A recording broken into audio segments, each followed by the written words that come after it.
Zambia makes budgets based on debts. As you may know, Zambia is in climate crisis and debt crisis.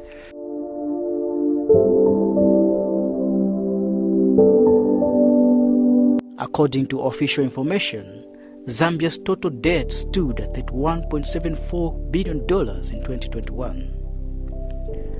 Of that, about $17.27 billion is foreign debt. At Kozani Gardens in Osaka, two youth climate justice organizations, namely Citizens Network for Community Development Zambia and Friday for Future Zambia, organized a workshop with the theme Youth Dialogue on Debt and Climate Crisis. The main purpose why we are gathered here, we are urging the global north, who are the main contributors of climate change, to cancel our debts, especially BlackRock. We are urging BlackRock Chief Executive Officer to cancel Zambia's debts to help us fight climate change. Once this debt is cancelled, it will help us to fight climate change. It will help us to channel this money into fighting climate change. As we are, as Zambia, we are in trouble because of this debt. Zambia has failed to jumpstart her economy due to high debt. The gist of the workshop was to augment one voice in calling upon G20 countries to forgive Zambia's foreign debt in exchange for Zambia's commitment to national climate action programs. So today we gather to discuss the question of why does Zambia need debt relief? Well, Zambia apparently sits on a stake of over $31 billion. This is a debt owed to several creditors across the globe, much of which belong to G20 countries. Today, we're calling upon the creditors across the globe to grant Zambia a debt relief. This is significant to Zambia's economic agenda, as well as its fight against climate change. Without debt relief, Zambia is likely to suffocate and spend countless of years simply to raise money to repay back the debt. This is definitely going to put a longest stay on its fight against the climate change. These youths are convinced debt and climate crisis endangers the citizens' development, especially the youth fortunes. Foreign debt must be cancelled in order to have more resources to fight climate change. Climate change affects everybody. Climate change affects our livelihood. If you see Zambia today, where agriculture is almost dying because of this climate change. So we are calling for Zambian lenders, all those that we owe money, please consider this debt. Let's put it people over profit, not profit over people. BlackRock, cancel the debt. The activists had to sensitize fellow youths. Climate justice means Zambia's economic development would be guaranteed, whereas debt leads to more people and climate vulnerability.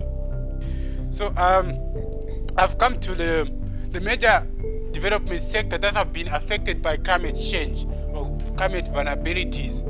So when I talk about water availability and farm opportunities, so when there's no water, which means there's no agriculture. So when there's no clean water, which means we're going to have diseases, which means we are going to experience the drought where we'll be accessing unclean water, which means we'll be having like diseases like, diarrhea, like we'll be drinking uncontaminated water, which means we'll treat somewhere. Also, when you talk about agriculture, when there's no water, which means our inputs or our seedlings will be affected. We can't grow anymore, which means be forced to migrate from where we are living to go to an area space where we can access enough water. How do you feel when we have no water? Mungasambe, kuskulu simungaenda, simungawashi. So those are the challenges that we're having on climate vulnerabilities. So the water availability will be affected. We're going to have shortage of water when we don't fight climate change, when we don't communicate, when we don't force our government to take it up.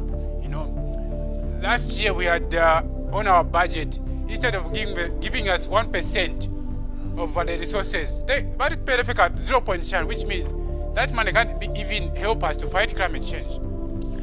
The energy supply. So when we talk about energy supply and climate vulnerability, which means last year we had load shedding. malaiti yabwera chi 3 hours 7 hours ahead. So when climate change is affecting water, because in Zambia we depend on hydropower, which means we are using water to power our communities. So the less of water we have in the dams, which means business, sunga having a business, sunga nanjara manyumba, sunga good food. So that's climate vulnerability that we are able to see in our daily life. We're not talking about something like, but something that we're able to see right now. Me, I'm coming from a background of agriculture. Last year, ngombe zili 10 zilizafa chalifu cha bashukuru. Manzi kwenze lipe, and then kwenze diseases, unexpected diseases, which means this year, sibanalima no lima. Last year sibanalima, which means kabunga kazadula. Nga kulibe milisi, dia kulibe, maveji, yara. Vindu vizambo dura market, mwendo gura tomato, mapeza tomato imozi 5 kwacha.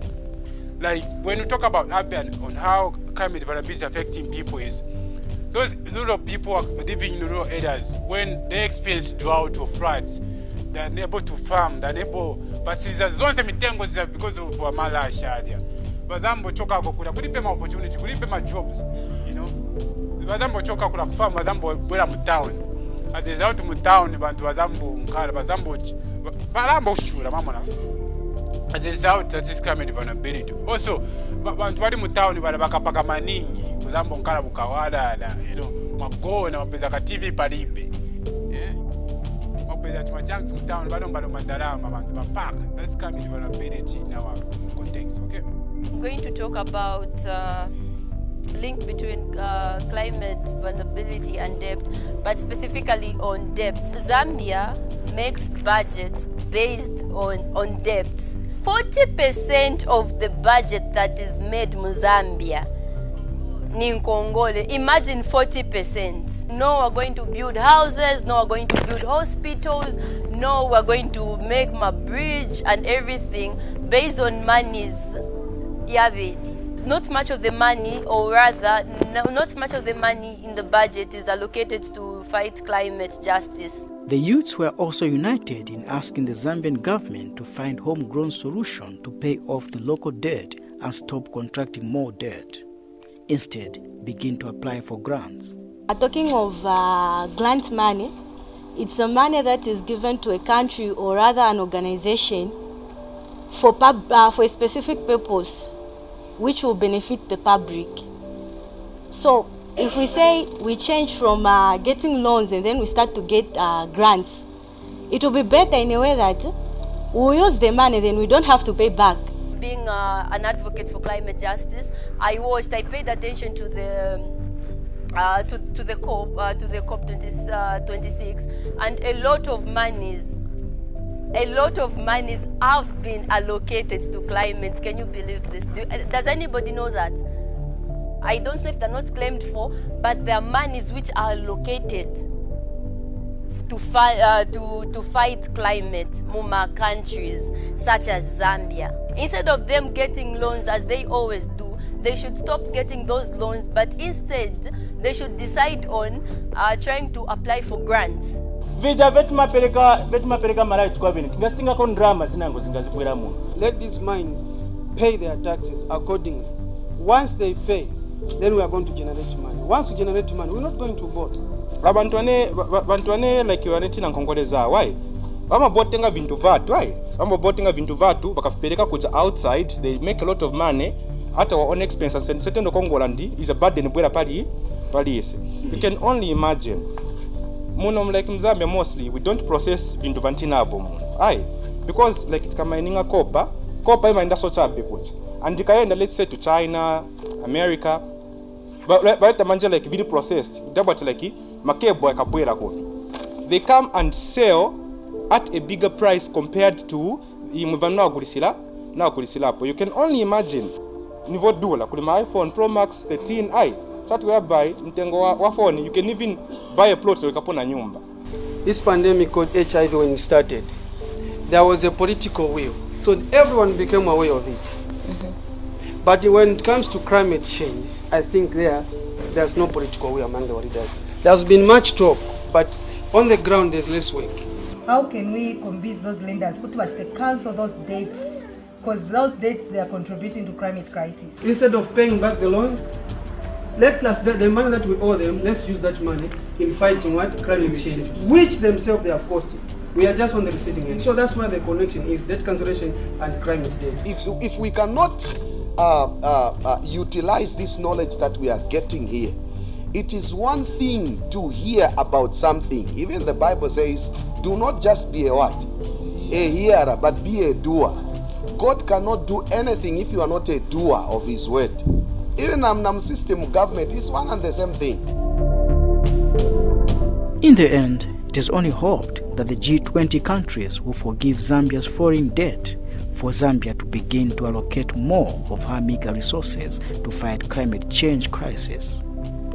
Unlike where each year a national budget is formulated largely on borrowed funds to simply repay foreign debt and no much measures to stop climate change in order to bring about human development.